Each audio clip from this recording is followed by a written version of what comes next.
119 사무실입니다. 살리는데요. 배가 침몰되는 것 같아요. 배가 침몰해요? 여기 세기도 가고 있었는데 예.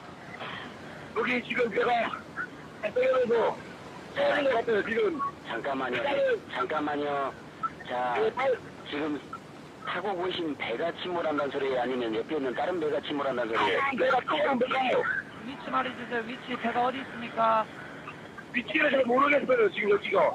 위치를 모른다고요? 거기 GPS 경위도 안 나오나요? 경도하고 위도? 배 이름이 뭡니까? 배 이름? 태월호요. 태월호.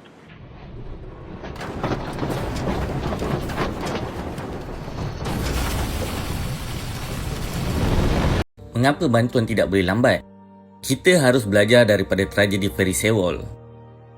Walaupun insiden yang berlaku pada 16 April 2014 ini tidak sama dan jauh sekali perbezaan berkenaan banjir besar yang kita hadapi, namun kelewatan bantuan dan arahan pihak atasan adalah punca utama kematian 304 penumpang termasuk 250 pelajar sekolah menengah.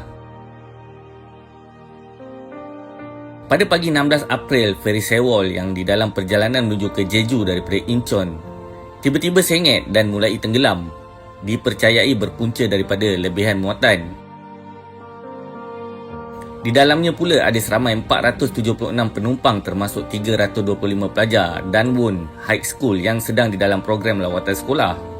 Pada pukul 8.50 pagi, Ferry Sewol sudah mulai tenggelam dan pada pukul 8.52 pagi telah menerima panggilan kecemasan daripada salah seorang penumpang dipercayai budak lelaki, bukan kapten ataupun kru kapal menurut sumber CNN. Kebetulan bot nelayan dan orang persendirian datang bagi menyelamatkan mangsa 40 minit sebelum Korea Coast Guard KCG datang sudahlah lewat. Kerja-kerja menyelamat tidak giat dijalankan kerana menunggu arahan daripada Presiden. Anda nak tahu siapa Presiden Korea Selatan pada ketika itu? Beliau ialah Park Geun-hye, wanita pertama yang dipilih sebagai Presiden Korea Selatan. Di mana beliau ketika kejadian berlaku? Beliau dikatakan berada di bilik tidur. Entah apa yang dibuat. Ada juga versi mengatakan beliau ke salon untuk membuat rambut. Kejadian jam 8.50 pagi, jam 10.20 pagi baru nak buat taklimat di pejabat. Sedangkan mesej terakhir daripada salah seorang mangsa menerusi KakaTalk adalah pada pukul 10.17 pagi. Anda nak tahu jam berapa Park Geun-hye tiba di lokasi? 7 jam kemudian pada pukul 5.15 petang. Sepanjang kehilangan Presiden Park yang sehingga kini disifatkan sebagai misteri, kerja-kerja menyelamat dibuat sekadarnya kerana tiada arahan yang lengkap daripada pihak atasan. Okey, apa cerita Park Geun-hye sekarang?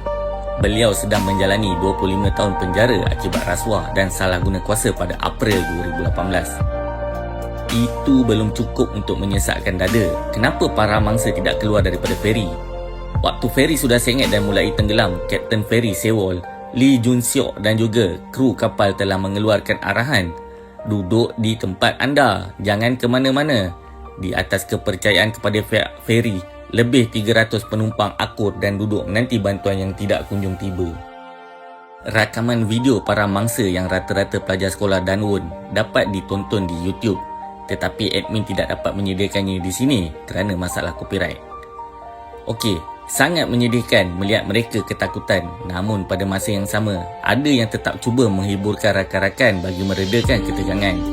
Mereka benar-benar sangka yang akan datang nanti pasti. Di mana Kapten Ferry Sewol pada ketika itu? Lee Jun-seok, Kapten Ferry Sewol, menjadi nama berdebah yang tidak habis dimaki oleh rakyat Korea. Mahupun sesiapa sahaja yang mengikuti tragedi Ferry Sewol kerana menjadi orang pertama yang keluar daripada feri demi menyelamatkan diri sendiri. Penting diri dan selfish. Lee telah menyamar sebagai salah seorang penumpang dan menaiki bot penyelamat, namun terkantoi selepas tersebar gambarnya yang diambil oleh KCG. Kini Lee Jun-seok selaku kapten jahat telah disabitkan kesalahan kerana pengabaian dan dihukum penjara 36 tahun.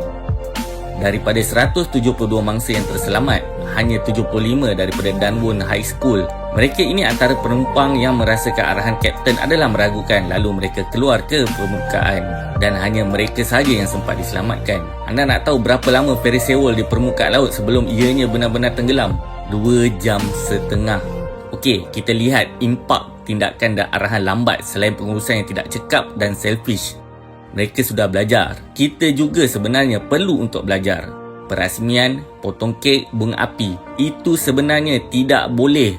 Keselamatan mangsa yang ketakutan, kesejukan, kelaparan dan keletihan yang harus kita utamakan. Sekiranya anda mempunyai sebarang pendapat atau cadangan, sila kongsikan di ruangan komen yang disediakan di bawah.